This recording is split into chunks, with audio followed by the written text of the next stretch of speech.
I used to think I was the luckiest woman in Denver, or at least I had curated the luckiest life. Married to a former professional athlete who still looked like he could step onto the field at 53, living in a beautiful colonial home in Cherry Creek that I kept magazine perfect, with a daughter thriving at Colorado State University. My husband Jake coached the Riverside High football team to 2 state championships, and everyone in our community looked up to him. Women at the grocery store would literally stop mid-aisle to stare when he walked by in his coaching shorts and fitted polo. And he was mine. But I'm getting ahead of myself. Let me start from the beginning, from when I still believed I could have my cake and eat it too. Jake and I met when I was 22 and he was 28. He'd just come back from playing football in Germany, his knee finally giving out after 3 seasons overseas. Most guys would have been bitter about their career ending, but not Jake. He channeled all that discipline and focus into coaching, starting as an assistant at Riverside High while getting his teaching certification. I was working as a dental hygienist, and he came in for a cleaning. 6 months later, we were married.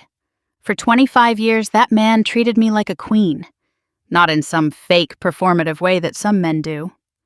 Jake's love was in the details. He'd wake up at 4:30 every morning during football season, but he'd still have coffee ready for me when I got up at 6. He knew exactly how I liked it. 2 sugars, splash of oat milk. He'd meal prep on Sundays, making sure I had healthy lunches for the week. When our daughter Emma was born, he was the one who got up for the night feeding so I could rest. The weight gain started after Emma. I went from 130 pounds to over 200. Depression hit hard, a heavy, suffocating blanket, and food became my comfort. Jake never said a word about it, never made me feel less attractive. But I knew. How could a man who looked like him want someone who avoided her own reflection? I'd catch him laughing with the impossibly thin chemistry teacher at a school event, and I'd convince myself he was having an affair. "You're being ridiculous," he'd tell me when I'd accuse him. "I married you, I chose you, I choose you every single day." But the paranoia ate at me. When Emma was 3, I hired a personal trainer named Derek. 25 years old, all muscles and charm. He made me feel seen in a way I hadn't felt in years. Started with innocent compliments about my progress, then lingering touches during stretches. Then one day, after Jake had left for an away game with the team, Derek kissed me in the gym parking lot. The affair lasted 3 months. The spark ended in consequences I couldn't carry to term. One long night, I drove 2 towns over and erased the evidence. Or so I thought. The guilt almost killed me. It was a secret so heavy it felt like it had its own gravity. But instead of confessing, I threw myself into being the perfect wife. Lost the weight, kept the house immaculate, showed up to every single game wearing Riverside colors. Jake seemed happy, Emma was thriving, and I buried that secret so deep I almost convinced myself it never happened. Fast forward to last year. Emma had just started her sophomore year at CSU. Empty nest hit different than I expected. The house felt too big, too quiet. Jake still had football consuming his falls, basketball in winter, spring training. But I had nothing. Just time to think about how I was 47 and terrified of gaining the weight back. That's when I started noticing the attention. Men at Whole Foods would strike up conversations in the produce section. The new accounts manager at work, Brian, started bringing me coffee every morning. "How is someone like you single?" he asked once, even though he knew damn well I was married. "I'm not single," I'd reminded him, holding up my wedding ring. "Lucky guy," he'd said, letting his eyes travel down my body. "Though if you ever want to explore other options..." I should have shut it down, should have told Jake. Instead, I saved that conversation like a prize, pulling it out whenever I felt insecure. Other men wanted me, younger men, successful men. Maybe I wasn't just the coach's wife after all. The idea of an open marriage started as a fantasy. What if I could have the security of Jake and the excitement of someone new? I researched it online, read articles about how it could strengthen marriages, bring couples closer together. I convinced myself I was being modern, evolved. Really, I was just being selfish. The night I brought it up, Jake had made my favorite dinner, grilled salmon with roasted vegetables. He could tell something was on my mind. "What's going on in that beautiful head of yours?" he asked, reaching across the table to take my hand. I pulled away. Couldn't let him touch me while I was about to blow up our life. "I've been thinking about our marriage," I started. His face immediately tensed. "What about it?" "We've been together so long, don't you ever wonder what it would be like to be with someone else?" "No." The answer came immediately, firmly.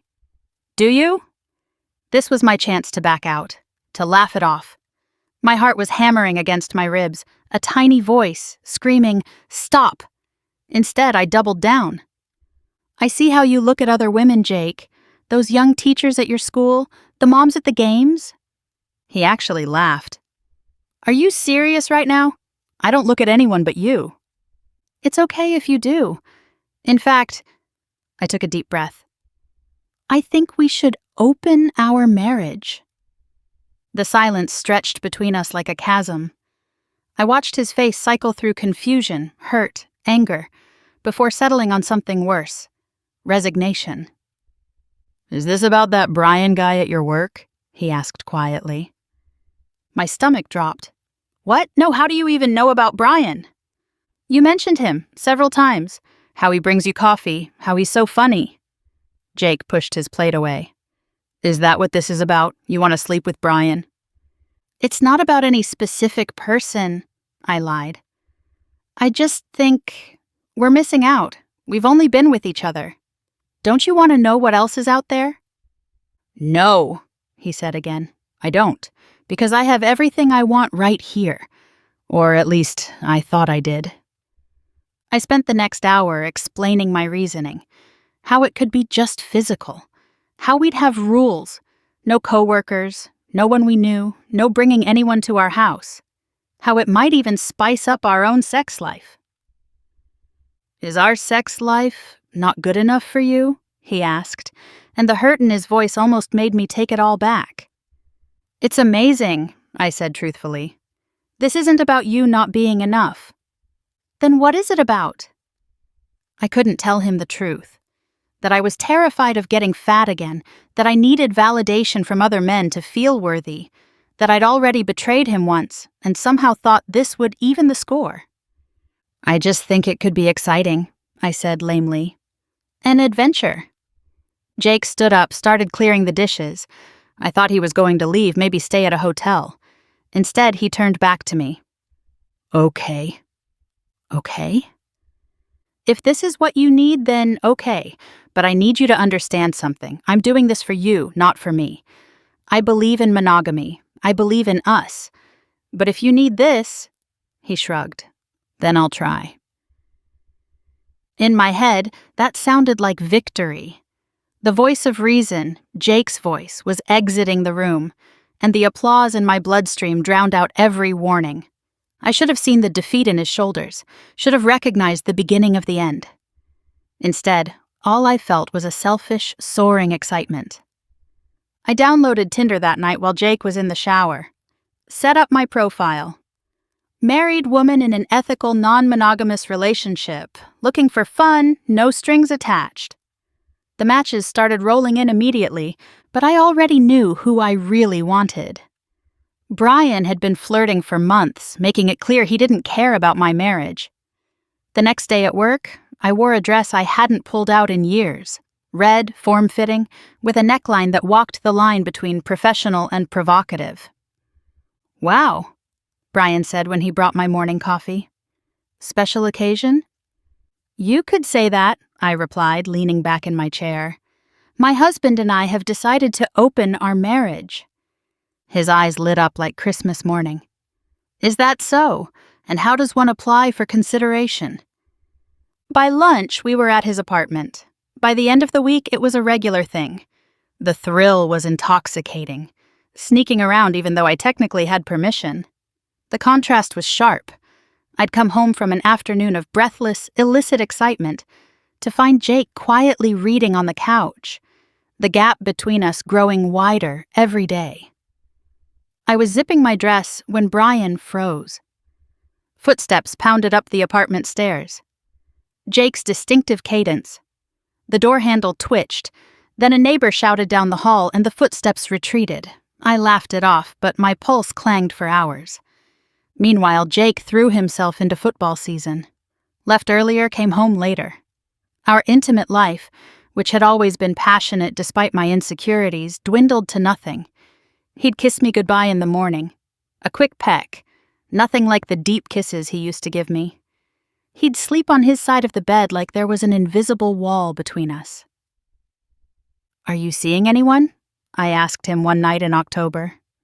"No," he said, not looking up from the game film he was studying. "You can, that's the whole point." He finally looked at me. "Is it? Because it seems like the whole point was for you to sleep with Brian from your office." My face burned. "How did you—" "You're not as subtle as you think, Amanda. Coming home with your hair different than when you left. The new lingerie I've never seen. The way you guard your phone." He turned back to his laptop. "But hey, you're following the rules, right? No coworkers?" The sarcasm in his voice cut deep. But I was too deep in my own justifications to admit I'd already broken our agreement. By December, I'd added 2 more men to my rotation. Elliot from Tinder, an investment banker who took me to fancy restaurants. Tyler from Hinge, a CrossFit coach who made me feel athletic and young. The attention was addictive. Every compliment, every text, every moment of desire felt like protection against the fear that I'd inevitably gain the weight back and be unlovable again. 3 weeks later, Tyler posted a gym mirror selfie, my red coat hanging in the background. 2 PTA moms liked it within minutes.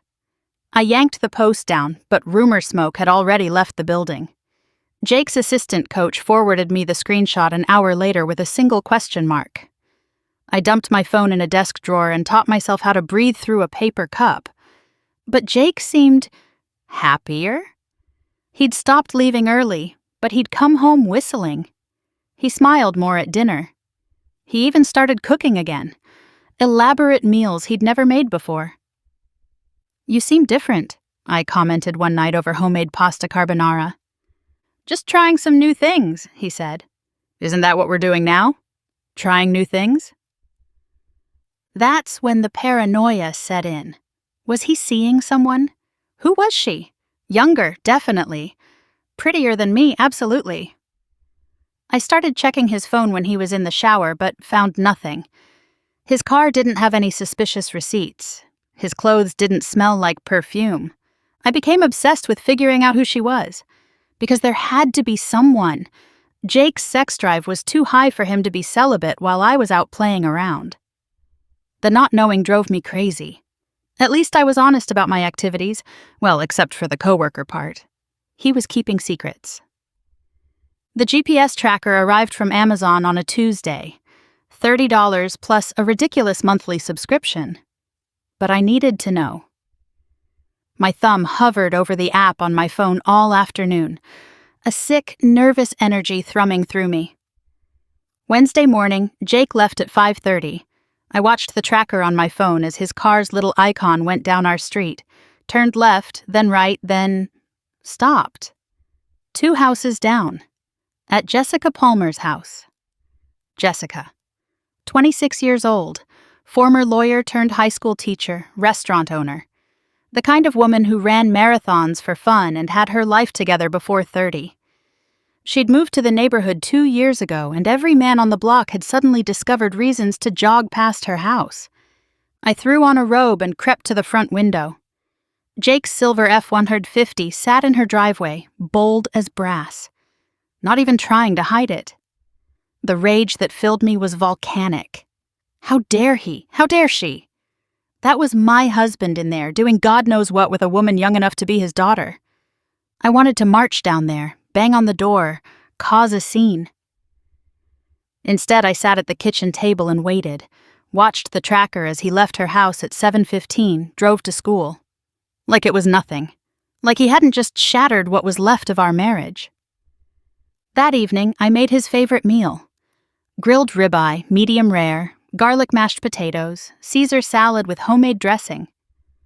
I even opened a bottle of the good wine we'd been saving. "This is nice," he said, suspicious. "What's the occasion?" I waited until he'd had a few bites. "Who is she?" He set down his fork. "Who is who?" "Don't play dumb with me, Jake. I know you're seeing someone. Who is she?" For a moment, I thought he'd deny it. Then his shoulders straightened and he looked me dead in the eye. Jessica Palmer. The confirmation hit like a physical blow, even though I'd already known. "Our neighbor? She's 26. "She's actually 28, he corrected. "And what does age matter? Isn't Tyler 29? My mouth fell open. "How do you know about Tyler?" "Same way you know about Jessica, I imagine. We live in 2024, Amanda. You think I don't notice when you're active on dating apps while sitting next to me on the couch?" "Were you sleeping with her before I asked for this?" The question burned coming out. "No." His voice was firm. "I barely knew her beyond the occasional wave. It started last month. She needed help moving some furniture, saw me outside, asked if I could spare an hour. We got to talking. She's..." He paused, a soft smile crossing his face. "She's remarkable." Remarkable. The word landed in my gut like a stone. He'd called me beautiful, sexy, the love of his life. But remarkable? That felt different. That felt earned. "I want to close the marriage," I blurted out. "Right now, today. This was a mistake." Jake took a long sip of wine. "I agree. It was a mistake. Which is why I want a divorce." The words hung in the air between us. Divorce, the nuclear option I'd never considered. "You can't be serious. Because of her, you're throwing away our marriage for someone you've known a month?" "No, Amanda. I'm ending our marriage because you already threw it away." He stood up, his dinner half finished. "You asked me to open our marriage so you could sleep with other men. You broke your own rules by sleeping with your coworker. You made it clear that I wasn't enough for you. Congratulations. You finally proved I wasn't enough." He walked to our bedroom and shut the door. 20 minutes later, I heard his truck start. I didn't need the tracker to know where he was going. I called Emma that night, sobbing so hard I could barely get the words out. Told her everything, the open marriage, the other men, Jake asking for divorce. I expected sympathy. Instead, I got fury. "Are you fucking kidding me, Mom?" She never cursed at me. "Dad worshipped you. He literally worshipped the ground you walked on. And you threw it away to screw some randoms from Tinder?" "Language, Emma." "Oh, now you care about propriety? Where was that concern when you were asking Dad if you could bang other dudes?" "He's with a 28-year-old, I protested. "She's practically your age." "And whose fault is that? You literally pushed him into another woman's bed, a younger, hotter woman who actually appreciates him." She paused. "Have you met her?" "What?" "Jessica. Have you met her? Because I have. Dad brought me to her restaurant when I was home for Thanksgiving. She's brilliant, Mom. Like, legitimately impressive. Graduated from Harvard Law, left a 6-figure job to teach because she actually wants to make a difference. She speaks 4 languages and volunteers at the women's shelter." Each accomplishment felt like a dagger. "When did you meet her?" "Like I said, Thanksgiving. They weren't together then, just friends. But the way she looked at him..." Emma sighed. "She sees him, Mom. Not just as a coach or a former athlete or Emma's dad. She sees him." "I saw him too," I whispered. "No, you didn't. You saw what he could do for you, how he made you feel." "When's the last time you asked him about his dreams? His goals beyond football? Do you even know he's been thinking about retiring from coaching to start a sports psychology practice?" I didn't know that. How did I not know that? The divorce proceeded quickly. Colorado is a no-fault state, and we agreed to split everything down the middle. The house sold in 2 weeks. Apparently, everyone wanted to live in Cherry Creek. I found a condo in Congress Park, nice enough, but a far cry from our colonial. Jake tried to give me more than half. "Keep the equity from the house," he said during mediation. "You'll need it more than I will." Pride made me refuse. I'd destroyed our marriage. I wouldn't take his money too. The last box was packed on a Thursday. Jake came by to get some tools he'd left in the garage. He looked good, happy in a way I hadn't seen in years. There was a lightness to him, like someone had removed invisible weights from his shoulders. "I'm sorry," I said as he loaded his truck. "For everything. For the affairs, for pushing you away, for not being the wife you deserved." He stopped, turned to look at me. For a moment I saw a flicker of the old Jake, the one who used to pull me into his arms and tell me everything would be okay. "I'm sorry too," he said finally, "for not being enough to make you feel secure, for not seeing how much you were struggling." "You were always enough," I said, tears streaming down my face. "I was just too broken to see it." He nodded, got in his truck, and drove away. Now I'm sitting in my 2-bedroom condo across town, watching through social media as he builds a new life with our former neighbor Jessica. She's 28, owns a successful restaurant downtown, and teaches English at his school, the kind of woman who makes other women feel instantly inadequate just by existing. Perfect skin, perfect career, perfect everything. And she has my husband.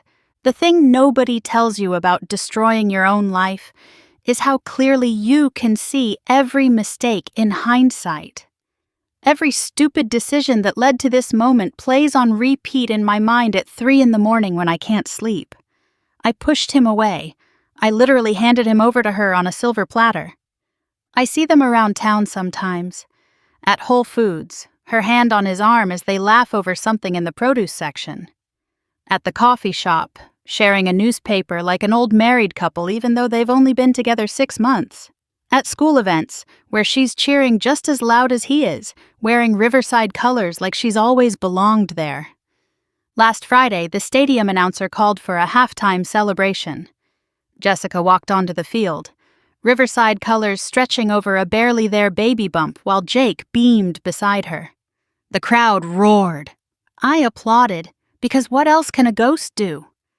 Emma says they're talking about marriage, says Jessica wants kids, and Jake's excited about being a dad again, starting over at 53 with a woman who sees him as remarkable. Meanwhile, I'm 48 and alone.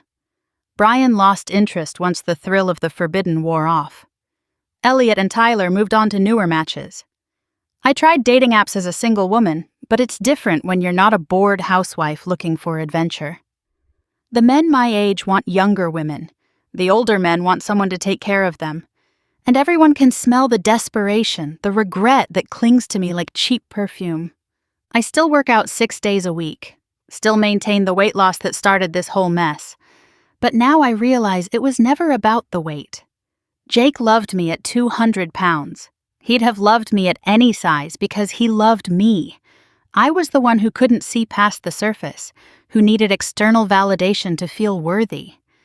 My therapist says I'm making progress, learning to sit with myself, to find worth beyond male attention. Some days I believe her. Other days, I drive past their house, our old house, and see Jessica's car in the driveway. She bought it from the new owners, said she just loved the neighborhood so much. I think about knocking, about begging Jake to give us another chance. But I don't. Because the man I married, the one who brought me coffee every morning and rubbed my feet during pregnancy and cheered the loudest at Emma's graduations, I killed that version of him. The Jake who exists now belongs with someone who recognizes his worth without needing to sample other options first. Late at night, when the condo is too quiet and the wine isn't enough to stop the thoughts, I make lists of what I'd do differently. I'd tell Derek no in that parking lot. I'd trust my husband when he said I was enough. I'd see his love as the gift it was instead of something I was entitled to. I'd recognize that being chosen every single day for 25 years was remarkable in itself, but you can't rewind life. You can't undo the moment you sat across from your faithful husband and told him you wanted to sleep with other people. You can't take back the GPS tracker or the accusations or the fundamental betrayal of saying he wasn't enough. All you can do is live with the consequences. Watch from afar as he builds the life you threw away with someone who knew his value from day one. Hope your daughter forgives you someday for breaking up her family. Try to become someone worthy of the love you were too insecure to accept. Some nights I scroll Zillow, watching their house price climb. Equity I refused is now nursery money for Jessica's baby. Every dollar the brickwork gains is another reminder of what I lost. I played a stupid game. I won a stupid prize. And now I get to spend the rest of my life knowing that the best thing that ever happened to me is making someone else's dreams come true, 2 houses down from where our life used to be.